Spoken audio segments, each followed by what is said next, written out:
ഈശോയിൽ സ്നേഹം നിറഞ്ഞവരെ, നമ്മൾ നോമ്പിൻ്റെ 6ാമത്തെ ആഴ്ചയിലേക്ക് പ്രവേശിച്ചു.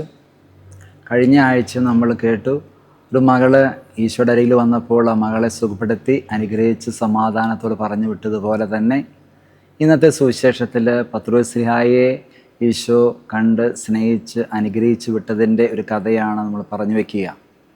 മർക്കോസിൻ്റെ സുവിശേഷം 8-ാം അധ്യായം 31 മുതൽ 9-ാം അധ്യായം 1 വരെയുള്ള തിരുവചനങ്ങളാണ്. ഈ 6-ാം അധ്യായത്തിൻ്റെ ഒരു പ്രത്യേകത, 6ാമത്തെ ആഴ്ച പ്രത്യേകത എന്ന് പറയുന്നത്, നോമ്പിൻ്റെ അവസാനം ഈശോ പീഡാസഹനത്തെ ഉദ്ധാനത്തിൻ്റെ 3 പ്രവചനങ്ങളാണ് പറഞ്ഞു വയ്ക്കുക. 8-ാം അധ്യായവും 9-ാം അധ്യായവും 10-ാം അധ്യായവും.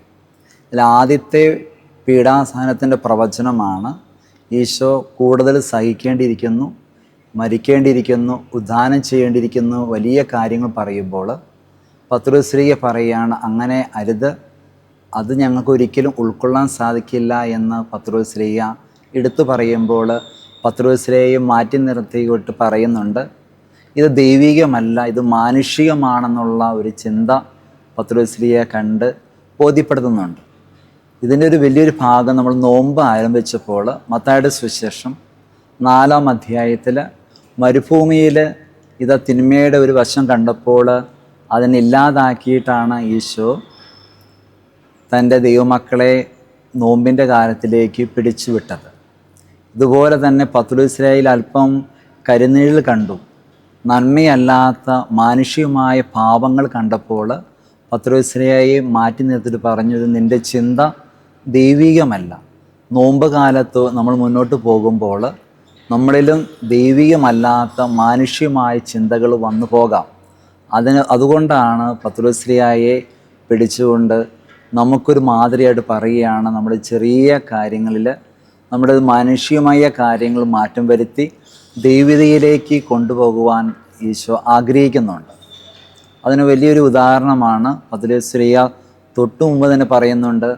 ഈശോ കണ്ടു പറയുകയാണ്, നീ ജീവിക്കുന്ന ദൈവത്തിൻ്റെ പുത്രനായ ക്രിസ്തുവാണെന്ന് വലിയൊരു ബോധ്യം പരിശുദ്ധാത്മാ നിറവോടുകൂടി പത്രോസ്ലീഹ പറഞ്ഞ് കഴിഞ്ഞൊരു വ്യക്തി കുറച്ചു നേരം കഴിഞ്ഞപ്പോൾ ഈശോ പീഡാസഹനത്തെക്കുറിച്ചും മരണത്തെക്കുറിച്ചും ഉദ്ധാനത്തെക്കുറിച്ചും പറഞ്ഞപ്പോൾ ഉൾക്കൊള്ളാൻ സാധിച്ചില്ല.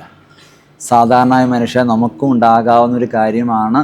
ആദ്യമെല്ലാം നല്ല കാര്യങ്ങൾ കേൾക്കുമ്പോൾ ഉൾക്കൊള്ളും, നല്ല രീതിയിൽ നല്ല നിലത്ത് വീണതുപോലെ നമ്മൾ നല്ല രീതിയിൽ നമ്മൾ സ്വീകരിക്കും. പക്ഷേ കുറേ നാൾ കഴിയുമ്പോൾ വന്ന് എല്ലാം ഒതുങ്ങിപ്പോകും. പത്രോസ്ലീഹയുടെ ജീവിതത്തിലും ഇതുപോലെ തന്നെയാണ്. ആദ്യമെല്ലാം ജീവിക്കുന്ന ദൈവത്തിൻ്റെ പുത്രനായ ക്രിസ്തുവാണെന്ന് പറഞ്ഞു, എങ്കിലും കുറച്ച് കഴിഞ്ഞപ്പോൾ മാനുഷ്യമായ ചിന്ത വന്ന് അവനെ ദൈവിക സാന്നിധ്യം നഷ്ടപ്പെടുത്തി.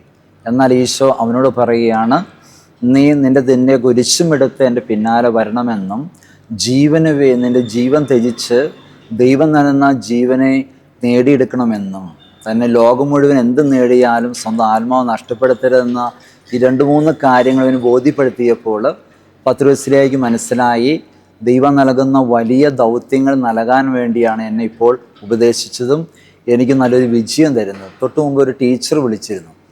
ഇന്ന് കണക്കിൻ്റെ പരീക്ഷയാണ്. ടീച്ചർ പറയുകയാണ്, അച്ഛാ, താരതമ്യേന ക്വസ്റ്റ്യൻ പേപ്പർ നല്ല എളുപ്പമായതുകൊണ്ട് കുട്ടികൾക്ക് നല്ല സന്തോഷമായിട്ടാണ് കണക്കിൻ്റെ പരീക്ഷ കഴിഞ്ഞത്. 10ാം ക്ലാസ്സിലെ കുട്ടികൾക്ക് വേണ്ടി പ്രാർത്ഥിച്ചു. ഈ ഒത്തിരി കുട്ടികൾ എഴുതിയതിൽ നല്ല വിജയം ഉണ്ടാവും എന്ന ടീച്ചറിൻ്റെ സന്തോഷം പോലെ തന്നെ പത്രോസ്ലീഹയ്ക്ക് മനസ്സിലായി, ജീവിതത്തിലൊരു ഫുൾ A+ കിട്ടാൻ വേണ്ടിയാണ് ഈശോ എൻ്റെ കുറവുകൾ കണ്ടെത്തി മാനുഷ്യമായ ചിന്തകൾ മാറ്റി ദൈവീയ ഭാവമായിട്ട് മാറ്റിയത്. ഇത് തുറന്ന അപ്പസ്തോലന പുസ്തകത്തിൽ നമുക്ക് കാണാൻ സാധിക്കുന്നുണ്ട്. 5-ാം അധ്യായത്തിൽ അവൻ്റെ അടുത്ത് വന്ന് ഒത്തിരി പേര് സുഖപ്പെട്ടതും അവൻ്റെ നിഴൽ പോലും കണ്ട് അനുഗ്രഹിക്കപ്പെടുന്നതായിട്ട് ദൈവജനം സുഖം അനുഭവിച്ചതായിട്ട് കാണാൻ സാധിക്കുന്നുണ്ട്. അതിൽ 3-ാം അധ്യായത്തിൽ അപ്പസ്തോല പ്രവർത്തനം 3-ാം അധ്യായത്തിലും കാണുന്നുണ്ട്. അവൻ പറയുന്നുണ്ട്, സ്വർണ്ണോ വെള്ളിയോ എൻ്റെ കയ്യിലില്ല, യേശുവിൻ്റെ നാമത്തിൽ, നസ്രായൻ്റെ നാമത്തിൽ നിന്ന് എഴുന്നേറ്റ് നടക്കുക എന്ന വലിയൊരു ബോധ്യത്തോടെ ആ മുടന്തനെ പിടിച്ച് ഉയർത്തപ്പെടുന്നുണ്ട്. ഇങ്ങനെ വലിയ ദൗത്യങ്ങൾ ആദ്യത്തെ മാർപ്പാപ്പയായിട്ടും ഇതുപോലെ തന്നെ സ്വർണത്തിൻ്റെ താക്കോല് സ്വർഗരാജ്യത്ത് നിന്ന് വാങ്ങിയെടുക്കുന്നതെല്ലാം വലിയ ദൗത്യങ്ങൾ ഈ പത്രോസ്ലീഹയെ ഏൽപ്പിക്കുന്നുണ്ട്. ഇതെല്ലാം മനസ്സിലാക്കുന്നത് പ്രിയമുള്ളവരെ, നമ്മുടെ മാനുഷ്യമായ ചിന്തകളെ നമ്മൾ മാറ്റി നിർത്തി ദൈവീയ ഭാവമായിട്ട് ഈ ആഴ്ചയിൽ നമ്മൾ ധ്യാനിച്ചാൽ നമുക്ക് ഈ പത്രോസിനെ പോലെ വലിയൊരു വിജയം ലഭിക്കുമെന്നുള്ള ഉറപ്പ് നമുക്ക് നൽകുന്നുണ്ട്. ഈ നോമ്പുകാലത്തിൻ്റെ എല്ലാ ചൈതന്യത്തോടൊപ്പം തന്നെ നമുക്ക് ഉദ്ധാനത്തിൽ ദൈവം അനുവദിക്കട്ടെ. നമുക്കറിയാം 3 നോമ്പറിയാം, 8 നോമ്പറിയാം, 15 നോമ്പറിയാം, 25 നോമ്പ്. ഇങ്ങനെയുള്ള കൂട്ടുമ്പോൾ 51 ദിവസം ഒരുക്കിയിട്ടാണ് 50-ാം നോമ്പിലേക്ക് നമ്മൾ പ്രവേശിച്ചത്. ഇന്ന് പൗതി നോമ്പ് കഴിഞ്ഞു, 6-ാമത്തെ ആഴ്ച പ്രവേശിച്ചു. ഇനി വലിയ ഓശാന ഞായറാഴ്ചയിലേക്ക് പ്രവേശിക്കാൻ പോകുന്നു.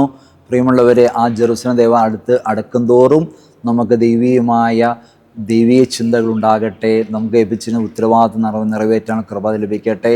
അങ്ങനെ ഈശോയുടെ ഉദ്ധാനത്തിൻ്റെ അനുഭവം നമുക്ക് ലഭിക്കുകയും ചെയ്യട്ടെ. എല്ലാവർക്കും ദൈവാനുഗ്രഹം നേരുകയും ചെയ്യും.